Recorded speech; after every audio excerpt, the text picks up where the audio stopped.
Chapter 31. Then Moses went out and spoke these words to all Israel. I am now 120 years old, and I am no longer able to lead you. The Lord has said to me, you shall not cross the Jordan. The Lord your God himself will cross over ahead of you. He will destroy these nations before you, and you will take possession of their land. Joshua also will cross over ahead of you, as the Lord said. And the Lord will do to them what he did to Sihon and Og, the kings of the Amorites, whom he destroyed along with their land.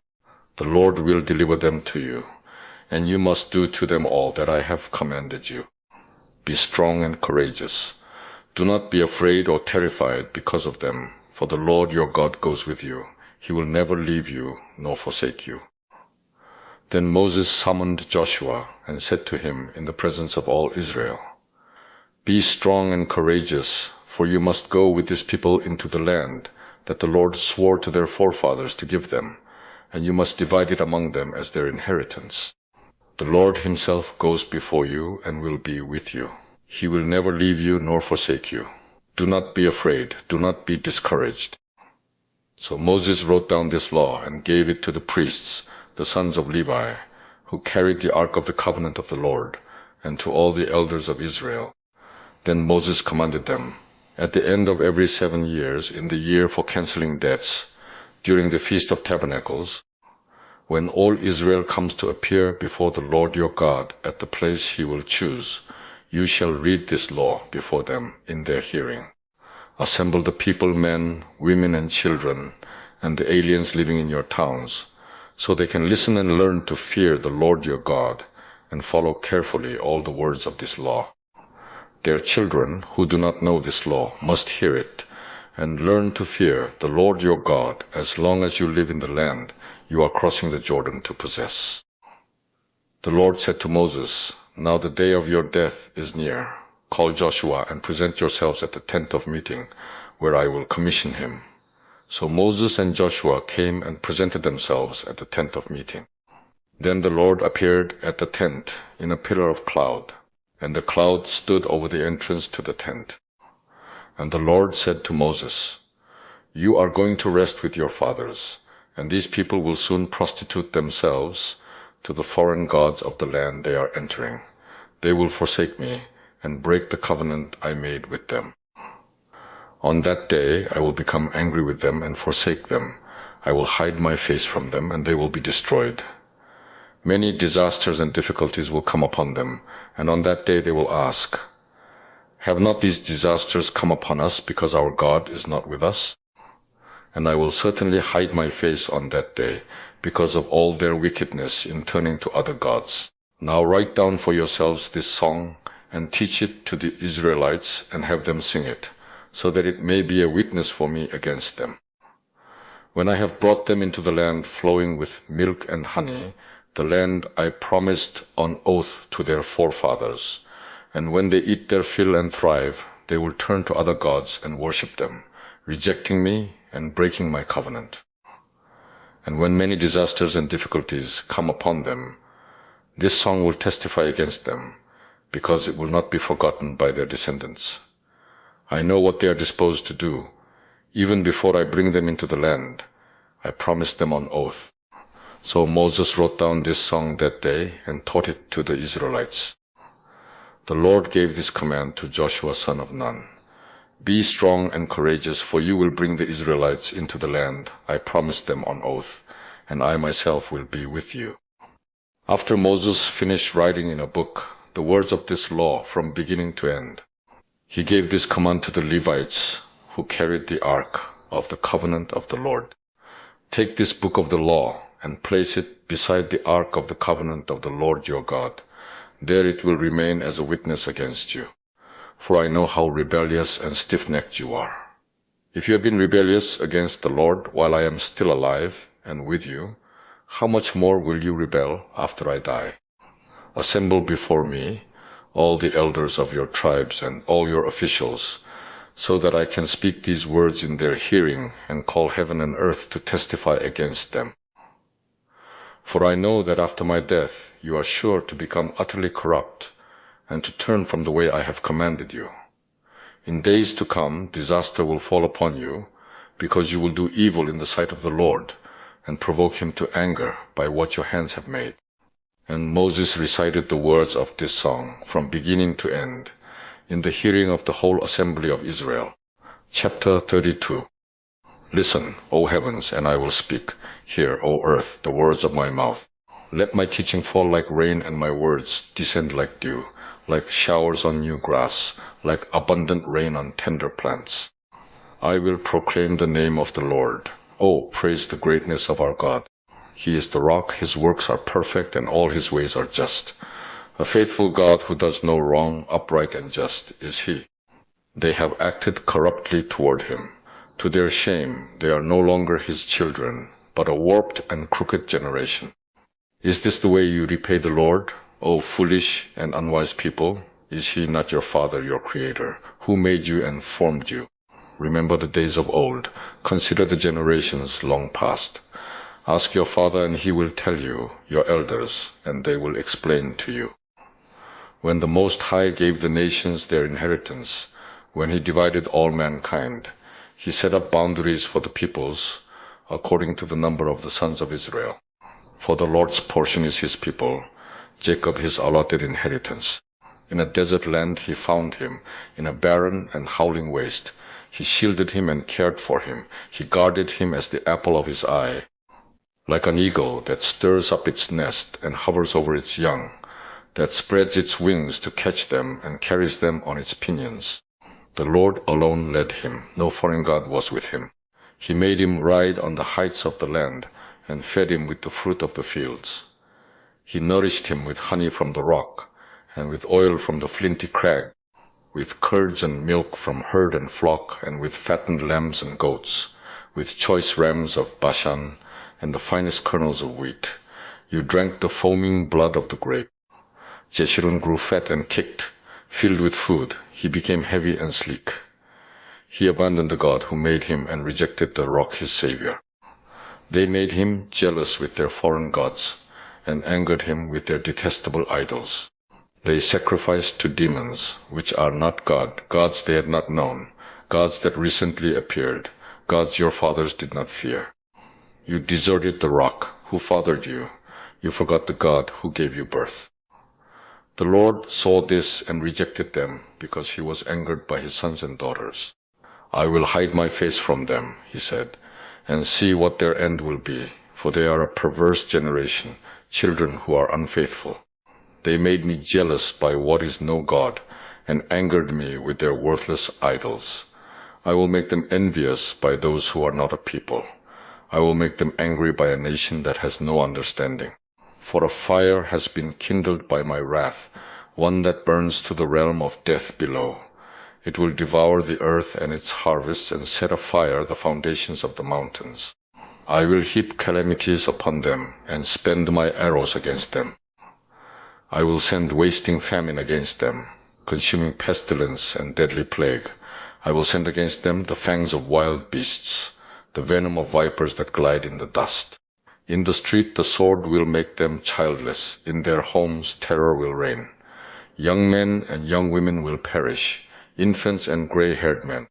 I said I would scatter them and blot out their memory from mankind.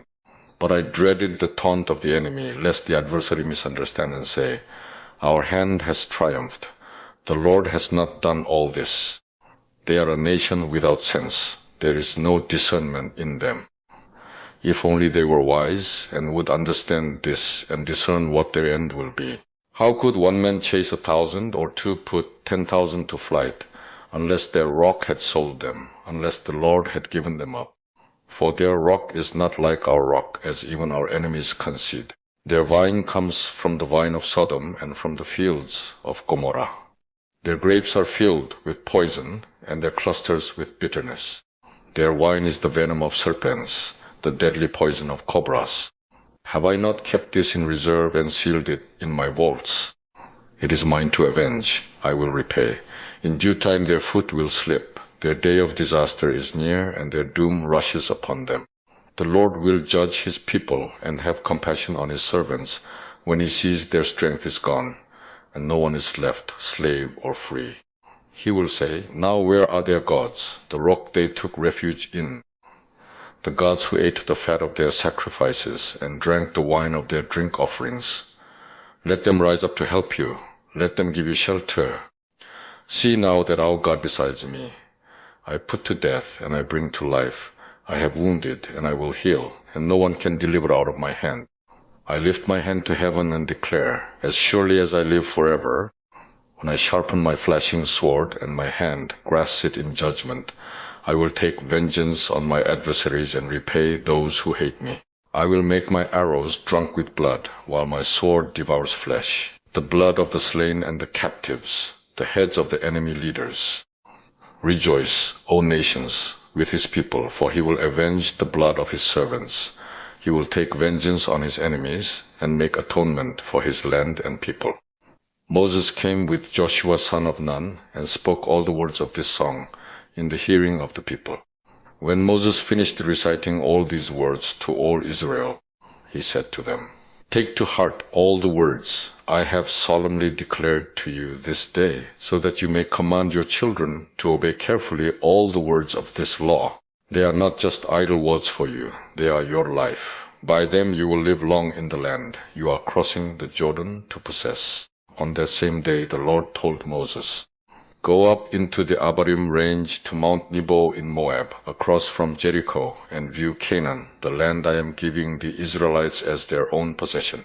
There on the mountain that you have climbed, you will die and be gathered to your people, just as your brother Aaron died on Mount Hor and was gathered to his people. This is because both of you broke faith with me in the presence of the Israelites at the waters of Meribah Kadesh in the desert of Zin, and because you did not uphold my holiness among the Israelites.